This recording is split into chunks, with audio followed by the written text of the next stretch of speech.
Mitomboka amin'ny fahaterahana amin'ny fisinaka mamolavola amin'ny fiarahamonina amin'ny hatsarana sy ny aratsiny, tratratradraina amin'ny fahalalana sy ny fahafahana ny efindrisy, ka tonga nofinofo sisan'ny fandrina, ka zaro safidy ny lalina diavina sy andehanana, lalàna nizano arahana ny an'olombelona ho an'ny fihavanana sany azy Andriamanitra azahoana ny fiadanana, afahana ioarana ndefa lavitra ny eritreritra ho an'ny fivoarana, ka na ny fomba fiaina aza lasa fianarana, fa masika dia masika ny manodidina amin'ny endrika ivelany, enitra ihany amin'ny hafa nefa tsy te hanalany dia voly anaty ny tenany, masondro tsy manatsiny ary voaterina kipitify lavitra fa ny tany mpanameloka, tsy te ahita tsony endrim-pankalana tsy hitaveroka, fa tranga-pitiavana ray efa tsara fiatomboka izay ho tonga fahasoavana goavana nokatra ny lalan'ny fahasambarana ho an'ity tany voaozona miandro fisehoana, fa ny akoatra marina no enona, inona marina fa anohany misy fiainana hafa noho ny hafa. Ampianaro izy, ampianaro foana, ampianaro atakatrano lavitra, ampianaro atakatrano sarotra, toloro lalana, toloro tanana, lazao izy hoe any akoatra marina.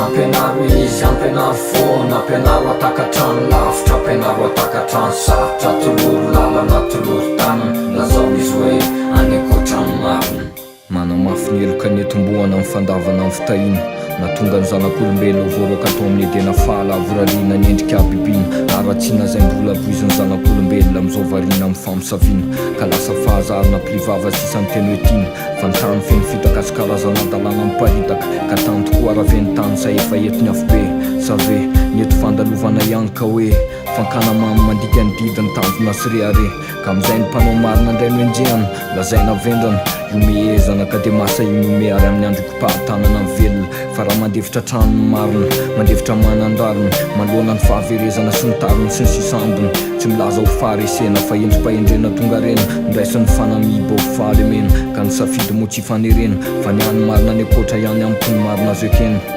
ka angariako ny fitsaran'ny olombelona miorina amin'ny fitiavan-tena.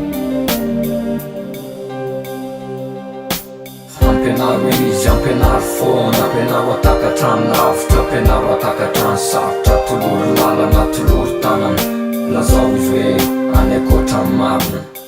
Ampianaro izy, ampianaro foana, ampianaro atakatrano lavitra, ampianaro atakatrano sarotra, toloro lalana, toloro tanana, lazao izy hoe any akoatra marina. Dia ho fantarina fa ny marina miasa ho an'ny fanatotsana, amen'ny abangana ny eo ny hatsarana amin'ny tontolony aratsapa, fa ny vela maso mahita ny fahalalana, fa na miseho mazana aza ny vatana levona ihany amin'ny ora farany, ka raha tsy ho ampy ny fandrimpahalemana sy ny fitiavana fa hoe tsy maintsy miady, dia mety hiva ho an'ny marina tonga ny fiainana any akoatra ilamina, fandalinana azy no sotoavina, fa raizina ny voana ndetika azy dia aleony afobe no avy, ialeto izy ka norom-ponena ny velan'ny tany, dia an'izany paradisa ka tsy atao ho tahotra ny fanisana ny andro sisa, fa ny fahafatesana ny tetezana mampipitatsika ho any amin'ny fiainatsika, eternaly fiainana miala amin'ny fahaverezana, ny efeto samy tsisy te-any mpitongotra melohany hafa ho any naty tevana, ka mijano ny fanontaniana saro-balina ny misteriny. Ampianaro izy, ampianaro foana, ampianaro atakatrano lavitra, ampianaro atakatrano sarotra, toloro lalana, toloro tanana, lazao izy hoe any akoatra marina.